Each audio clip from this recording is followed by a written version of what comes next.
ನೀವು ಕೂಡ ರಾತ್ರಿ ಹೊತ್ತು ನಂತರನೇ ಕಣ್ಣು ಮುಚ್ಕೊಂಡು ಮಲಗ್ತೀರಾ? ಹೇ ನೋ ಅಕ್ಕ, ಭಾಳ ತಪ್ಪು ತಿಳ್ಕೊಂಡಿನಿ ನಮ್ಮ ಬಗ್ಗೆ. ನಾವು ರಾತ್ರಿ ಹೊತ್ತು ಕಣ್ಣು ಮುಚ್ಕೊಂಡು ಮಕ್ಕೊಳಂಗಿಲ್ಲ, ಕಣ್ಣು ಕಿತ್ತು ಬಾಜು ಇಟ್ಕೊಂಡು ಮಕ್ಕೋತೀವಿ. ನಮ್ಮ ಉತ್ತರ ಕರ್ನಾಟಕ ಮಂದಿ ದೊಡ್ಡ ಸಮಸ್ಯೆ ಏನಂದ್ರೆ ಯಾವ್ದಾರ ಒಂದು ವಿಡಿಯೋ ಮಾಡ್ಬೇಕು ಅನ್ಕೊಂಡಿರ್ತೀವಿ, ಅಷ್ಟ್ರಾಗ ಅವನವ್ ನನ್ನದ್ರಾಗ ಒತ್ತು ಮುಗಿಬಿಟ್ಟಿರ್ತೈತಿ. ಇವಾಗ ನಾಗರಾವ್ಗೆ ಹಿಂಗೆ ನೀವು ವರ್ಷ ಪೂಜೆ ಮಾಡ್ತೀವಿ, ಅದಕ್ಕೆ ಹಾಲೇರಿಸ್ತೀವಿ, ಆದರೂ ಅದನ್ನು ವಿಷ ಕರೆದು ಬಿಡ್ತೈತ. ಸೊ ನೀನು ಹಂಗೆ ಒಬ್ಬ ಮನುಷ್ಯ ನಿನಗೆ ಇಷ್ಟೇ ಒಳ್ಳೇದು ಮಾಡಿದ್ರು, ಒಳ್ಳೆತನ ತೋರಿಸಿದ್ರು ಅವ್ರು ನಿನ್ನ ಬಗ್ಗೆ ನೆಗೆಟಿವ್ನ ಮಾತಾಡೋದು ಬಿಡಲ್ಲ. ಈ ಒಕ್ಕ ನಾಗರಾವಿಗೆ ಮೋಟಿವೇಶನ್ ಮಾಡೋದು ನೋಡಿದ್ರೆ ಹಾವೇನಾದ್ರೂ ಕೇಳಿಸ್ಕೊಂಬಿಟ್ರೆ ಅದು ಹಾಲು ಕುಡಿಸೋಣ ತಗೊಂಡೋಗಿ ಮತ್ತೆ ಅಮೆಝಾನ್ ಕಣ್ಣ ಬಿಟ್ಬಿಡ್ಬೇಕು. ನಾನು ನನ್ನ ಡಿಪ್ರೆಷನ್ನು ಒಳ್ಳೆ ಒಂದು ರೇಂಜಲ್ಲಿ ಹೋಗ್ತಾ ಇರ್ತೀವಿ, ಅಷ್ಟರಲ್ಲಿ ಈ ಸಣ್ಣ ಪುಟ್ಟ ಖುಷಿಗಳು ಬಂದು ಎಲ್ಲ ಹಾಳು ಮಾಡ್ಬಿಡ್ತವೆ.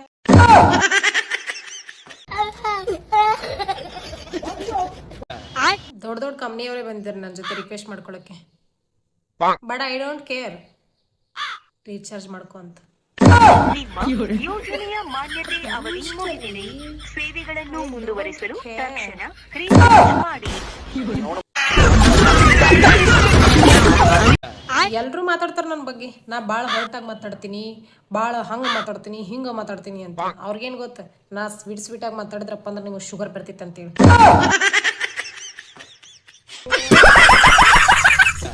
ದೇವ್ವ ಏನಾದರೂ ನನಗೆ ಎದುರುಗಡೆ ಬಂದು ನಿನ್ಗೇನು ಬೇಕು ಅಂತ ಕೇಳಿದ್ರೆ ಅದ್ರ ಹತ್ರನೇ ಬ್ಯಾಂಕ್ ಲೂಟಿ ಮಾಡಿಸ್ಕೊತೀನಿ 1 ಕೋಟಿ.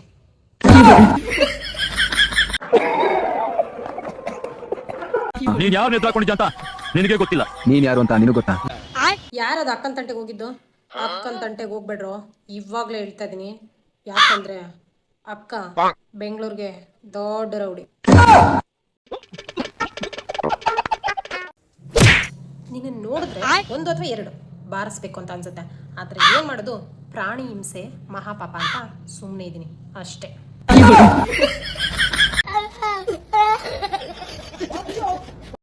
ಅಲ್ಲ, ಈ ದೊಡ್ಡವರು ಸತ್ಯ ಹೇಳ್ಬೇಕು, ಸತ್ಯ ಮಾತಾಡ್ಬೇಕು ಅಂತ ಹೇಳ್ತಾರೆ. ಹಂಗಂತ ಹೇಳ್ಬಿಟ್ಟು ನಾನು ಎಲ್ಲೇ ಏನೇ ಕೆಲಸ ಮಾಡಿದ್ರು ಸತ್ಯ ಹೇಳ್ತೀನಪ್ಪ. ನಾನಂತೂ ಪ್ರಿಂಟ್ ಅವ್ರು ಏನ್ ಮಾತಾಡಿರ್ತಾರೋ ನಾನು ಹೇಳ್ಬಿಡ್ತೀನಿ, ಆಮೇಲೆ ಅವ್ರಿಗೆ ಜಾಯಿಂಟ್ ಹೊಡಿಯುತ್ತೆ ಅಷ್ಟೇ. ಯಾವ ಹೆಂಡತಿ ಗಂಡಂಗೆ ಎದರ್ತಾಳೋ ಸೀದಾ ಸ್ವರ್ಗಕ್ಕೆ ಹೋಗ್ಕಳ. ಅದ ಯಾವ ಹೆಂಡತಿ ಗಂಡಂಗೆ ಎದ್ರದಿಲ್ವೋ ಭೂಮಿನ ಸ್ವರ್ಗ ಆಗಿರ್ತೈತಿ.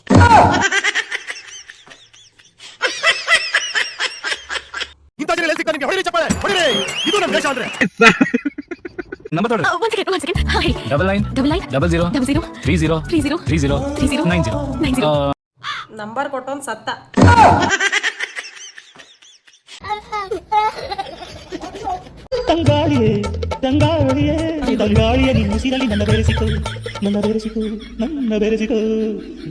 ಇನ್ ತಂಗಾಳಿ ಬೆರೆಸ್ಕೊಂಡ್ರೆ ವಾಯು ಮಾಲಿನ್ಯ ಆಗಿ ಜನ ಸತ್ತೋಯ್ತಾರೆ.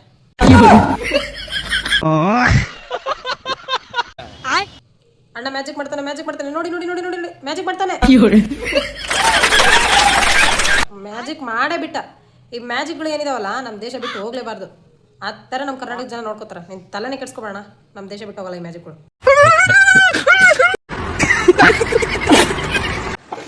ನನ್ನ ಮುದ್ದು ಬಂಗಾರ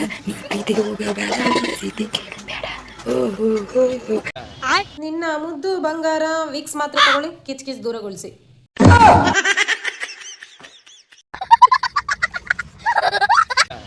ನಿನ್ನ ಹಾಳು ಮಾಡಕ ಇವೆರಡು ಅಕ್ಷರ ಸಾಕು, ಹಾಳು ಅಷ್ಟೇ.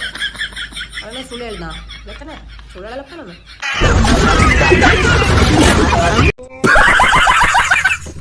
ನಿಮ್ಮನ್ನ ನೀವಿಷ್ಟು ವೇಸ್ಟ್ ಬಾಡಿ ಇದೀರಿ ಅಂತ ಗೊತ್ತಿದ್ಮೇಲೆ, ನಿಮ್ಮಿಂದ ಏನು ಉದ್ಧಾರ ಆಗಲ್ಲ ಮನೆಯಲ್ಲಿ ಅಂತ ಗೊತ್ತಿದ್ಮೇಲೂ ನಿಮ್ಮನ್ನ ಯಾಕೆ ಇಟ್ಕೊಂಡ್ರಂತ ಗೊತ್ತಿತ್ತೇನ? ನನಗೆ ಗೊತ್ತಿತ್ತದು, ನನ್ನನ್ನು ಕೇಳ್ರಿ ನಾ ಹೇಳ್ತೀನಿ. ನಿಮ್ಮ ಹೆಸರಿನಾಗ 10 kg ಅಕ್ಕಿ ಬರ್ತಾವ. ನಾ ಇವತ್ತೊಂದು ವಿಚಾರ ಮಾಡ್ಕೊತ ಕೂತೀನಿ. ನಮ್ಮ ಜನ ಇಷ್ಟು ವಿಡಿಯೋಸ್ ನೋಡಿ ಕಮೆಂಟ್ ಹಾಕಕತ್ತಾರಂದ್ರೆ ಅವ್ರು ಕಮೆಂಟ್ ಹಾಕಿದಷ್ಟು ನನ್ನ ಅಕೌಂಟ್ಗೆ ಏನಾದ್ರು ದುಡ್ಡು ಹಾಕ್ಬಿಟ್ಟಿದ್ರೆ ಇವತ್ತು ನಾನು ಕೋಟ್ಯಾಧಿಪತಿ.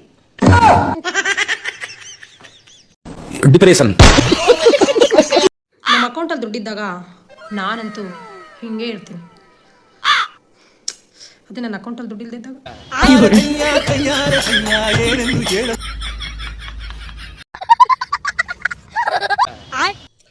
ಇವತ್ತು ನನಗೆ ಗೋಬಿ ತಿನ್ಬೇಕನ್ಸಕತ್ತಿತ್ತು ಅಂತೇಳಿ ಗೋಬಿ ಮಾಡಿಸ್ಕೊಂಡೆ.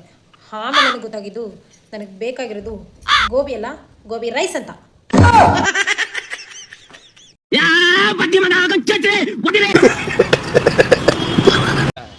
ನನ್ನ ಗಂಡ ನನ್ನನ್ನು ಸೂರ್ಯವಂಶ ಮೂವಿ ಒಳಗೆ ಕನಕಮೂರ್ತಿ ಹೆಣ್ತಿನ ಡಿ ಸಿ ಮಾಡ್ತಾನೆ. ಆ ಥರ ನಾನು ಡಿ ಸಿ ಮಾಡಕ್ಕೆ ಹೊಂಟಿದ್ದ.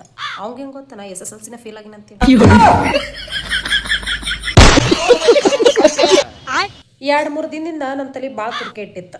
ನನ್ಗೆ ಭಾಳ ಮಾನಸಿಕನೂ ಆಗಿತ್ತು, ಭಾಳ ಬೇಜಾರನೂ ಆಗಿತ್ತು. ನನ್ನ ಫ್ರೆಂಡ್ಸ್ ನನ್ನ ಬಗ್ಗೆ ಏನು ತಿಳ್ಕೊತಾರೆ ಅಂತೇಳಿ. ಆಮೇಲೆ ಗೊತ್ತಾಯ್ತು ಅವ್ರಿಗೂ ಅವ್ರ ತಲೆ ತುರ್ಕೆ ಇಟ್ಟಿತ್ತು ಅಂತೇಳಿ. ಅದನ್ನು ಕೇಳಿ ನನ್ನ ಜೊತೆ ಅವ್ರು ಹುಚ್ಚರಾಗ್ಯಾರ ಅಂತ ಕೇಳಿ ಭಾಳ ಖುಷಿ ಆಗ್ಬಿಡ್ತಾವ ನಾವು.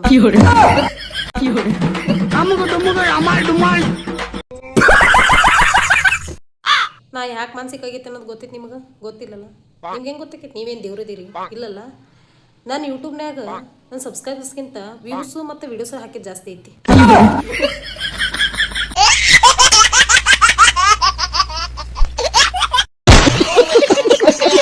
ನನ್ನ ಕೈಲಾಗ್ತಾ ಇಲ್ಲ. ಈ ಯೂಟ್ಯೂಬ್ ಸಾವಸರೆ ಸಾಕು. ಬಡ್ಡಿ ಆಗ್ಲಿ ಯಾವ ಸಬ್ಸ್ಕ್ರೈಬೇ ಮಾಡಲ್ಲ.